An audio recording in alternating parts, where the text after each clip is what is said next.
है सबके लिए। एक्चुअली आज का टॉपिक ज़्यादा ही इम्पोर्टेंट है। फ्रेंड्स, आप बताइए, अगर कोई आपको रिस्पेक्टफुली बात कर रहा है तो आपको कैसे फ़ील होता है? अच्छा फ़ील होता है ना, कि कोई आपको इधर इतना आदर सम्मान से बात कर रहा है तो आपके तो मन में लड्डू फूट जाते हैं। बाप रे, मैं तो इतना बड़ा हो गया कि मुझे इतनी ज़्यादा रिस्पेक्ट मिल रही है। शायद वो बात ना आपको हज़म भी नहीं हो रही होगी। बट फ्रेंड्स, अगर आप रिस्पेक्ट के लायक हो ना तो लोग ज़रूर आपको रिस्पेक्ट देंगे। फ्रेंड्स, आज हम यही टॉपिक को लेकर, अगर आपको लोगों से सम्मान पाना है, लोग आपका रिस्पेक्ट करें, इसके लिए हम कौन सी बातों का ध्यान रखने वाले हैं, आज मैं इसी टॉपिक के बारे में बात करने वाली हूँ। Hello friends, welcome to Kush and Luv channel. आप सभी का कुश एंड लव चैनल पर स्वागत है। फ्रेंड्स, आप बताइए, अगर आपको लोगों से सम्मान पाना है, रिस्पेक्ट पाना है, तो आपको अच्छा लगता है ना? किसको नहीं अच्छा लगेगा, है ना? मैं क्या पूछ रही हूँ, शायद से हर एक को अच्छा लगता है अगर कोई उन्हें रिस्पेक्टफुली बातें करे तो। चलो, तो ऐसे रिस्पेक्ट आपको कंटिन्यूस रखनी है ना, तो आपको कौन सी बातों का ध्यान रखना है, आज मैं उसी बारे में आपको बातें बताने वाली हूँ। फर्स्ट पॉइंट ये है कि अगर आपको कोई रिस्पेक्ट दे रहा है ना, तो आपको भी रिस्पेक्ट देना बहुत ज़्यादा ज़रूरी है। अगर बात करती हूँ बिल्डिंग्स में, मोस्टली वॉचमैन्स, हर एक बिल्डिंग में आजकल सिक्योरिटी सिस्टम के लिए सिक्योरिटी गार्ड या वॉचमैन रहते ही रहते हैं। लेकिन वॉचमैन हो या फिर सिक्योरिटी गार्ड है, वो आपको आते जाते भी hello sir, good morning sir, या फिर गुड आफ्टरनून, वॉट एवर जो भी रहता है वो आपको विश करते हैं। बट रिटर्न्स में अगर आप उनको रिटर्न्स में, हाँ, अगर सपोज़ उसकी तबीयत ठीक नहीं रहेगी, एक आध दिन वो विश करना भूल गया होगा, उस टाइम पे आप सामने से उसको विश करोगे तो उसको भी अच्छा लगेगा। वो अगर आपको हमेशा रिस्पेक्ट देता है, एक दिन वो भूल जाता है आपको विश करना, तो आपका भी फ़र्ज़ बनता है ना उसे कभी कभार खुद होके विश करना। ये होता है, अगर कोई आपको विश कर रहा है तो किसी को भी कम नहीं समझना चाहिए। ध्यान रखना है, अगर कोई आपको रिस्पेक्ट दे रहा है ना, तो रिटर्न्स में आपको भी रिस्पेक्ट देना बहुत ज़्यादा ज़रूरी है। ये वॉचमैन का, सिक्योरिटी गार्ड का मैंने एज ए एग्ज़ाम्पल आपको दिया है कि आपको ये चीज़ जल्दी समझ में आए करके। ठीक है, नेक्स्ट पॉइंट ये है कि हमें सुनने की जो अगर हमें किसी से रिस्पेक्ट चाहिए ना, तो हमें सुनने की आदत रखनी होगी। कि अगर आपको किसी से रिस्पेक्ट चाहिए, आप रिस्पेक्ट जो आपको मिल रही है वो कंटिन्यू रखनी है, तो आपको सुनने की भी आदत रखनी होगी। सपोज़ मैं अगर बात करूँ, एज ए एग्ज़ाम्पल मैं बात कर लेती हूँ, जैसे आपको जल्दी समझ में आए। आपके घर की चलो हर एक घर की बात कर लेती हूँ। हस्बैंड वाइफ की बात हो रही है। हस्बैंड एज यूजुअल ऑफिस से आने के बाद अपने लैपटॉप पे वर्क कर रहे थे, और वाइफ जो हैं वो रिलेटेड, ऑफिस रिलेटेड ही क्वेश्चन अपने हस्बैंड से बातें पूछ रही थी। और उसी टाइम जैसे हस्बैंड लैपटॉप पे काम कर रहे हैं, और ये अपनी वाइफ जो, ये उनकी जो वाइफ है, वो कंटिन्यूसली क्वेश्चन पूछ रही है। वो देख रही है कि हस्बैंड हाँ हाँ हाँ रिस्पॉन्स, सिर्फ इतना ही रिस्पॉन्स आ रहा है, उसके ऊपर उनको क्या बातें, पूरी बातें सुन रहे हैं नहीं सुन रहे हैं, ये वाइफ कंटिन्यूसली देख रही है कि मेरी बातें तो कोई, इनको तो इंटरेस्ट ही नहीं आ रहा है मेरी बातें सुनने में, ये सिर्फ हाँ हाँ करे जा रहे हैं। मैं क्वेश्चन पूछी, उसका आंसर देना चाहिए, तो सिर्फ हाँ हाँ ही करे जा रहे हैं। वाइफ कंटिन्यूसली देख रही हैं, वो ये चाहती है कि हस्बैंड उसकी बातें अच्छे से ध्यान से सुने और उसे गाइड करे, बट ये ऐसे होता नहीं है। इसकी वजह से वाइफ की नज़र में हस्बैंड की थोड़ी रिस्पेक्ट कम हो जाती है। उसको ऐसे लगना चालू हो जाता है कि हस्बैंड को तो मेरी तो कुछ पड़ी ही नहीं है, बस इनका काम इनको ज़्यादा इम्पोर्टेंट है। देखो फ्रेंड्स, कैसे होता है, ये एज अ एग्ज़ाम्पल मैंने दिया है हस्बैंड वाइफ का। ये इवन आप जहाँ पे आप काम कर रहे हो, फिर आपका वर्किंग जहाँ पे भी रहेगा, यहाँ वहाँ पे ये चीज़ें आपकी लागू होती है। इवन आप जहाँ पे रहते हो ना, वहाँ पे भी ये चीज़ लागू होती है। अगर आपको किसी से भी रिस्पेक्ट पानी है ना, तो उनकी बातें आपको समझनी होगी, सुननी होगी। उनको गाइडेंस की ज़रूरत है, उनको गाइड करना होगा आपको। इससे ही आपको रिस्पेक्ट ये कंटिन्यूसली रहेगी। और आपकी जैसे आप अगर किसी की बातें सुन रहे हो, किसी को गाइड करने की कोशिश कर रहे हो ना, तो आपके लिए लोगों का नज़रिया अलग हो जाता है, आपको रिस्पेक्टफुली देखना चालू कर देते हैं लोग। तो ये ज़रूर काम कीजिए। नेक्स्ट पॉइंट ये है, हमेशा दूसरों की केयर करनी चाहिए।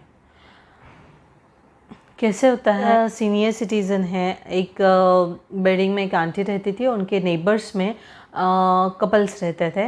आंटी को कुछ सामान चाहिए था, जैसे ग्रोसरी वगैरह चाहिए थी, और उस दिन उनको ठीक भी नहीं लग रहा था। चीज़ नेबर्स को, जैसे न्यू कपल्स हैं, उनको पता थी कि आंटी की आज तबीयत ठीक नहीं है, मेडिसिन ख़त्म हो गई है, उनको लाके देनी है, तभी भी आप वो कपल्स वो चीज़ अवॉइड करता है, वो ध्यान नहीं देता है।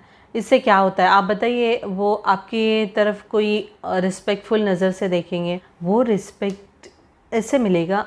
वो टाइम पे आप उनकी बातें नहीं समझोगे, उनकी केयर करने की कोशिश नहीं करोगे। अगर आप उनकी केयर करोगे, जैसे आपने ये चीज़ें कर दी, तो आंटी जब भी खुद को अच्छा फील करेगी, खुद को बेटर फील करेगी, और कभी भी वो बाहर जाती है तो वो ज़रूर 10 जनों के बीच में आपकी तारीफ़ करेगी। ये तो बाहर गए थे 1-2 दिन के लिए, तभी ये जो न्यू कपल्स आए हैं, तो उन्होंने उस टाइम पे मेरी तबीयत ठीक नहीं थी, तभी भी उन्होंने कोई ऐसी लापरवाही नहीं की। अंकल बोल के गए थे, इसलिए उन्होंने मेरी केयर भी की। अगर वो दवाई मुझे टाइम पे नहीं मिलती तो पता नहीं मेरा क्या होता। ऐसी सारी बातें वो दूसरों को बताना चालू करेंगे। इतनी सारी बातें सुन के अगर दूसरों को आपकी बातें ये सब शेयर कर रहे हैं, बता रहे हैं, तो दूसरे का नज़रिया, जो लोगों को, सामने वाले लोगों को जो बता रहे हैं, उनसे भी आपको रिस्पेक्ट मिलेगी। वो आंटी तो आपकी केयर करेगी ही करेगी ना। ऐसे ही होता है कि एक दूसरे की केयर करना बहुत ज़्यादा ज़रूरी होता है। अगर हम एक दूसरे की केयर करेंगे ना, तो हमें रिस्पेक्ट वो मिलेगी ही मिलेगी। देखो, ज़रूरत होती है ना, वहाँ पे केयर करना बहुत ज़्यादा ज़रूरी है। तो ये चीज़ का ध्यान रखिए, केयर करिए, इससे ही आपको रिस्पेक्ट मिल सकती है। नेक्स्ट पॉइंट ये है, अगर आपको रिस्पेक्ट चाहिए, रिस्पेक्ट मिलाने के लिए ना, कोई पता है क्या, बहुत बहुत बड़ाइयाँ मारते हैं, बहुत बड़ी बड़ी बातें करते हैं। एक ऐसे ही 2 फ्रेंड्स थे, उसमें से एक फ्रेंड अच्छा पैसे वाला था, और एक friend normal middle class family से था। और वो जो मिडिल क्लास फैमिली से जो आदमी था, उसकी 2 लड़कियां थी, और उसे अपने दोनों बच्चियों को अच्छे स्कूल में वो अच्छे स्कूल में पढ़ा रहा था।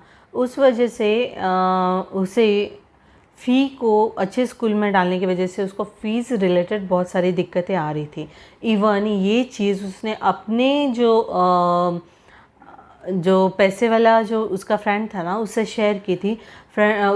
उसने उसको बोला भी था, अगर मुझे कोई चीज़ की, जैसे पैसों की कभी ज़रूरत पड़ेगी, तो तू मुझे ना तो नहीं बोलेगा ना, क्योंकि मुझे दोनों बच्चों को ना बहुत अच्छा पढ़ाना है। उनको ना मैं लड़की नहीं, एज अ लड़का करके पढ़ाना चाहता हूँ। वो अपने लाइफ में कुछ बने, इस तरह मैं उनको बनाना चाहता हूँ। तो प्लीज़ मुझे अगर कुछ कभी पैसों की ज़रूरत पड़ती है तो तू मुझे देगा ना। ऐसी सारी बातें वो अपने फ्रेंड से करता है। उस टाइम पे वो जो पैसे वाला आदमी जो रहता है ना, वो बोलता है, अरे अपन तो फ्रेंड है ना, तो फ्रेंड्स में ऐसी कौन सी प्लीज़ होती हैं। बिंदास, तू अपने बेटियों को अच्छे स्कूल में पढ़ा रहा है ना, तो कोई बात नहीं। ऐसी कोई दिक्कत आती है, जैसे पैसे, फ़ीस रिलेटेड या कुछ भी ऐसी कोई प्रॉब्लम आती है ना, तो मैं ऑलवेज़ खड़ा रहूँगा। आंखें बंद करके विश्वास कर मेरे पे, मैं कभी भी तुझे ऐसे प्रॉब्लम में नहीं डालूँगा। ऐसी सारी बहुत बड़ी बड़ी बातें उसने उस टाइम पे कर दी। और एक दिन ऐसे आया कि जो मिडिल क्लास वाला जो आदमी था ना, उसे उसके लड़कियों को एग्ज़ाम देने के लिए मना कर दिया था। क्यों? तो वो फ़ीस पूरी पेड नहीं कर पाया था, इस वजह से। उस टाइम पे उसने प्रिंसिपल से जाके बात भी की टीचर्स से जाके बात की कि बाबा मुझे इतने इतने दिन का टाइम दे दो, 15 डेज़ का टाइम दे दो, 8 डेज़ का टाइम दे दो। इवन ये सारी चीज़ें बातें प्रिंसिपल भाई एग्री हो गए वो चीज़ को लेके कि बाबा ठीक है चलो 15 डेज़ का मैं टाइम दे देता हूँ। ये अपने फ्रेंड से भी ये सारी चीज़ें डिस्कस की हुई थी उसने, लेकिन ऐन वक्त पे वो अपने फ्रेंड को सिर्फ फ़ोन घुमाता रहा। वो फ्रेंड ने एक ना दो रिस्पॉन्स दिया, उसको उठाया नहीं उसका फ़ोन। उस टाइम पे उसने बोला कि हाँ मैं कर लूँगा, मैं कभी भी तुझे मदद चाहिए मैं वैसे रिलेटेड मैं कर दूँगा, लेकिन उसने उसका एक बार भी फ़ोन नहीं उठाया। आप बताइए ऐसी बड़ी बड़ी बातें करके उसको क्या मिला? सामने वाले अपना जो फ्रेंड, अच्छा फ्रेंड जो मानता था, उसके मन से उसकी रिस्पेक्ट ख़त्म हो गई। उसकी जो रिस्पेक्ट वो करता था वो ख़त्म करवा दी। ऐसे ही नहीं, इसने फ़ोन नहीं उठाया, इस वजह से मिडिल क्लास फैमिली से जो आदमी था उसने दूसरे तरफ ट्राई किया। उसका लक इतना अच्छा कि उसको अपने दूसरे फ्रेंड्स से मिल गए सब। जो मिडिल क्लास फैमिली के जो फ्रेंड रहते हैं ना थे ना उसके, वही लोगों ने उससे सपोर्ट किया, हेल्प किया और उसने वो फ़ीस पेड कर दी और उसके बच्चे ने वो एग्ज़ाम दे दी और वो अच्छी मार्क्स से भी पास हो गई। ऐसी बड़ी बड़ी बातें करके वो आदमी ने क्या पाया? ऐन वक्त पे धोखा ही दिया ना।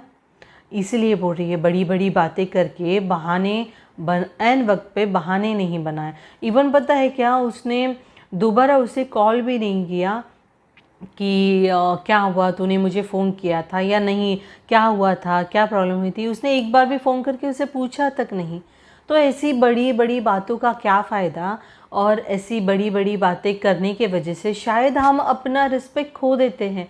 तो ध्यान रखिए, अगर आप किससे भी बड़ी बड़ी बातें कर रहे हैं ना, तो ये बंद करवा दीजिए। अगर किसी से रिस्पेक्ट जो कोई दे रहा है वो अगर आपको कंटिन्यू रखनी है ना, तो ये चीज़ का आपको ध्यान रखना होगा, ठीक है ना। नेक्स्ट पॉइंट ये भी है, हमें हमेशा ना पॉजिटिव सोचना चाहिए। ये मैं हमेशा ही बोलती हूँ, पॉजिटिव ये जो वर्ड है ना, हमारे अंदर बहुत ज़्यादा एनर्जी हमें दे देता है। हम पॉजिटिव रहना बहुत ज़रूरी है। अगर हम किसी से भी रिस्पेक्ट पाना चाहते हैं, वो रिस्पेक्ट कंटिन्यू रखना चाहते हैं ना, तो हमारे अंदर पॉजिटिवनेस बहुत ज़रूरी है। हमारा दिमाग भी पॉजिटिव होना चाहिए और हमारी इवन सोच भी पॉजिटिव रहनी चाहिए। मैं एज ए एग्ज़ाम्पल बात कर लेती हूँ, जैसे हमें हमारा सोच कैसे पॉजिटिव होनी चाहिए। हमें अगर रिस्पेक्ट हमें कंटिन्यूसली रखनी है तो हस्बैंड वाइफ की बात कर लेती हूँ। न्यूली मैरिड कपल रहते हैं और एक लड़की, एज यूजुअल जैसे लोगों की सोच है कि लड़की शादी के बाद घर गृहस्थी ही संभाले, आगे बढ़े नहीं। अगर उसे पढ़ने की भी इच्छा हो तो उसे पढ़ाते नहीं हैं। बट ये न्यूली मैरिड कपल की मैं बात कर लेती हूँ। जो लड़की थी, उसका जो हस्बैंड था वो उसका पूरा सपोर्टिव था। वो हमेशा उससे पॉजिटिव वे में सजेशन करता था। उसने स्टार्टिंग में वाइफ को बोल दिया था कि अगर आपको आगे पढ़ने की इच्छा है, अपने लिए कुछ करने की इच्छा है ना, तो आप कर सकते हो। ये पॉजिटिव वे में उसने अपना सजेशन अपने वाइफ को दे दिया। इससे क्या बेनिफिट हुआ आप बताइए? कि वो वाइफ जो अपने हस्बैंड के बारे में सोच रही थी कि बाबा कैसे होगा, क्या होगा, आगे लाइफ कैसी है, बट स्टार्टिंग में ही पॉजिटिव वे में अगर हस्बैंड ने उसे सपोर्ट किया है, उसको सपोर्ट किया है सब चीज़ों में, उसे पॉजिटिव वे में उसे गाइड किया है, तो ऑटोमेटिकली वो वाइफ की नज़र में अपने हस्बैंड की रिस्पेक्ट बढ़ गई।